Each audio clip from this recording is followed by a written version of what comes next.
You think so? I didn't write down examples in any of those boxes. Can you give examples for all of them? Yeah, you didn't give any. Well, you could, if you want extended examples, watch my video for the first day of class from Managerial.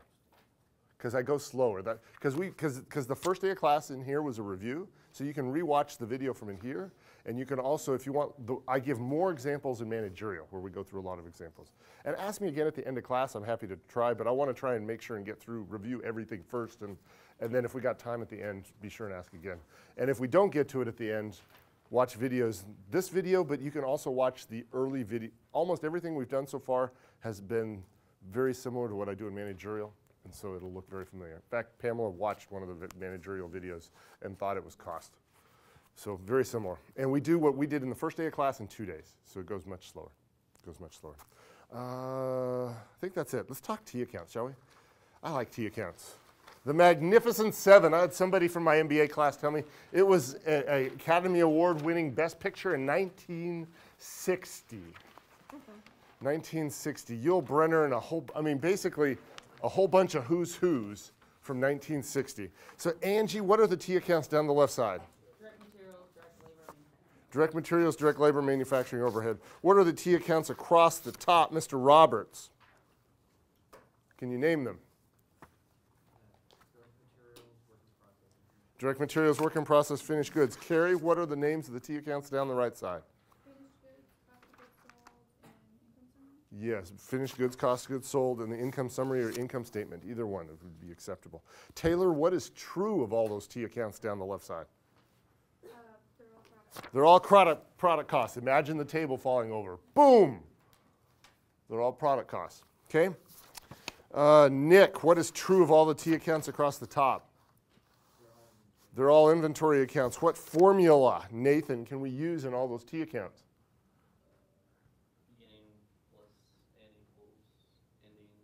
Yes, beginning inventory plus in equals ending inventory plus out. Tony, what two articles of clothing can we use to simulate that formula?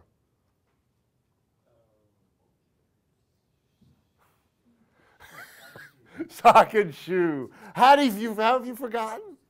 Oh, sock and shoe. I mean, he had me for Managerial. Must not be memorable. You just like the formula better? He likes the formula better, which is perfectly acceptable, because you can, on the test, am I grading you on whether or not you know how to do via the sock and the shoe or the formula? Absolutely not. I do find I actually used the sock and the shoe or some version thereof when I was a student, I suspect, although I don't know that I actually had them named yet. Okay, T accounts down the right side. Mr. Waller. Where's Mr. Waller? Mr. Waller, what's true of all the T accounts down the right side?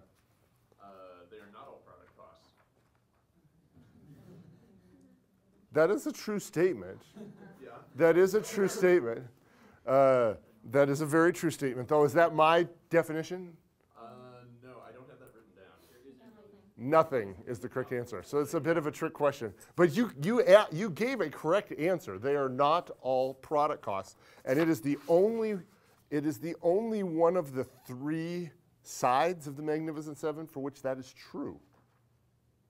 You'll realize that? That's the only side of the Magnificent Seven for which that statement is true. All the T accounts down the left side are product costs by definition. All the T accounts across the top include only product costs. So it's only the T accounts down the right side that are not all product costs. Outstanding. See, it's places like that where things like the sock and the shoe come from. I mean, it kind of happened kind of Thank you. You students are doing a very good job of providing me with words today. Spontaneously in class, one class period. So it's not just me you have to blame. You can blame some of your predecessors. TJ, where's cost of goods manufactured at in the T accounts? Goes from the work in progress to the finished goods. Work in process to finished goods. Denise, where's cost of goods sold? The arrow, cost of goods sold. Coming from finished goods to cost of goods. Coming from finished goods to cost of goods sold. Sadie, what's the name of the arrow from cost of goods sold to the income summary or income statement? Adjusting cost of goods sold. did, cost of goods sold. But that's very good because we'll learn more specifically about that after the first test. We're just kind of introducing it, and then it'll seem more like an old friend in about a week. Every arrow is a what, Laura? Every arrow is a 2 words. Do you believe him? Yes. Journal entry. Every arrow is a journal entry. So, Samantha, what's the journal entry to record cost of goods manufactured? Work in progress and finished goods. And so, is that a journal entry? We just named 2 accounts? No. What else do we need to know about if we're writing a journal entry? Then just the name of the numbers? And what else? Debit's credit. Yes, that's really kind of important information. And so which one are we debiting and which one are we crediting? We debit work in progress. Look, check out the arrow. You see the arrow for cost of goods manufacturing? Uh-huh. Which one are you debiting and which one are you crediting? Oh. Yes, see how easy this is? See how easy this is? Finished goods and then you credit work in progress. Absolutely. See how, I mean, every arrow is a journal entry. You just look at the arrow and see, I don't know which one are we crediting and which one are we debiting, and just look. Journal entries are that easy. Isn't that cool? Because, I mean, who really likes journal entries? You like it? So that journal entries are that easy. Ooh, let me ask. Erica's not here, so I'll ask Victoria a really good one. She doesn't want a really good one, but I'm going to ask it anyway. What is the journal entry to record the requisition of direct materials? Yes, that's why I asked it. Alex, do you know? I'm gonna pass. But you should know this. You should know this. Yeah, you should. I'm sure we talked about it. Where we talked about it in the problem. What problem did we do in class? We talked about it in that problem. Did we do cattle company? Cattle company? Direct materials were requisitions. Is it called, do we call it direct? Yeah, it's right there. So I told you we talked about it.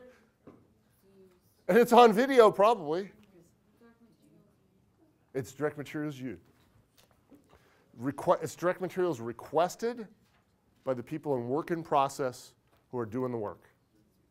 So it's direct materials used. So, Victoria, you want to take a stab at that journal entry? Yes, we are going to debit work in progress and credit direct material. Precisely correct. We're going to debit work in process and credit direct materials. Awesome.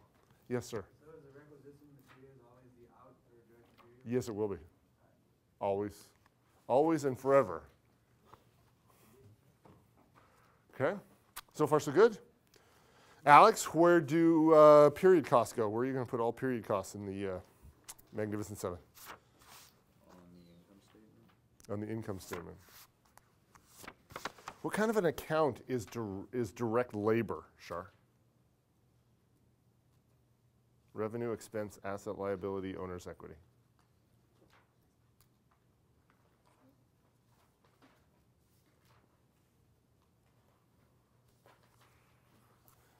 What did we do to it at the end of the period? We zeroed it. What kind of accounts do we zero out at the end of a period?